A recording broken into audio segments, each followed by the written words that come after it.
નમસ્કાર દર્શક મિત્રો, આપ નિહાળી રહ્યા છો N24 ગુજરાતી।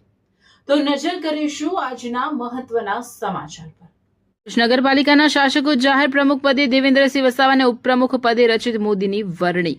કારોબારી ચેરમેન તરીકે પ્રજ્ઞેશ પટેલ અને પક્ષ નેતા તરીકે ધ્યાન દેશમુખના નામ પર આખરી મહોર। કાર્યકરોમાં ભારે ઉત્સાહ। ભરૂચ નગરપાલિકાના પ્રમુખ અને ઉપપ્રમુખ સહિતના હોદ્દેદારોની 2.5 વર્ષની મુદત પૂર્ણ થતા આગામી ટર્મ માટેના નવા સુકાનીઓની વરણીને લઈને ચાલી રહેલા ભારે સસ્પેન્શનનો આજે અંત આવ્યો છે। નગરપાલિકાના સભાખંડમાં યોજાયેલી ખાસ સામાન્ય સભામાં શાસક પક્ષના મોવડી મંડળ દ્વારા મોકલવામાં આવેલું મેન્ડેટ વાંચી સંભળાવવામાં આવ્યું હતું, જેમાં ભરૂચ નગરપાલિકાના 50મા પ્રમુખ તરીકે દેવેન્દ્રસિંહ વસાવાના નામની સત્તાવાર જાહેરાત કરવામાં આવી છે, જ્યારે ઉપપ્રમુખ તરીકે રચિત મોદીની સર્વાનુમતે પસંદગી કરવામાં આવી છે।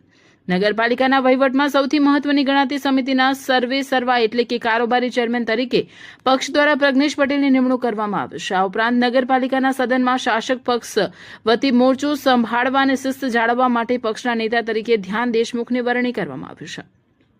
આ ચારેય પદાધિકારીઓની જાહેરાત થતાં જ સભાખંડ પાટલીઓના ગડગડાટથી ગુંજી ઉઠ્યો હતો। પક્ષના શીર્ષ નેતૃત્વએ મારા પર જે વિશ્વાસ મૂક્યો છે તે બદલ હું આભાર વ્યક્ત કરું છું।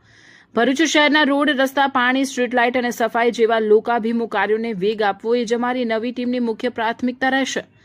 વિપક્ષ અને તમામ સભ્યોને સાથે રાખીને પારદર્શક વહીવટ કરીશું।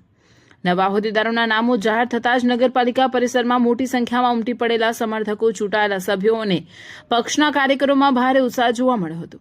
કાર્યકરોએ ભારત માતા કી જયના નારા સાથે ફટાકડા ફોડી એકબીજાને ગુલાલ લગાવી અને મોં મીઠું કરાવીને વિજય ઉત્સવ મનાવ્યો હતો। આગામી 2.5 વર્ષ સુધી ભરૂચ શહેરના વિકાસની ધુરા હવે આ નવી યુવા ટીમ મજબૂતીથી આગળ ધપાવશે। નમસ્કાર।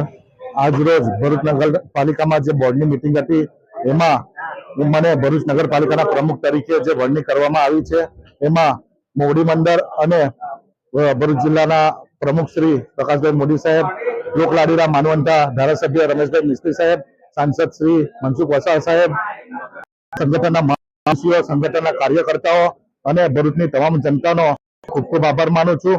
નામી અનામી જે પણ લોકો ભગવો લહેરાવા પાછળના હકદાર છે તે સૌનો આભાર માનું છું।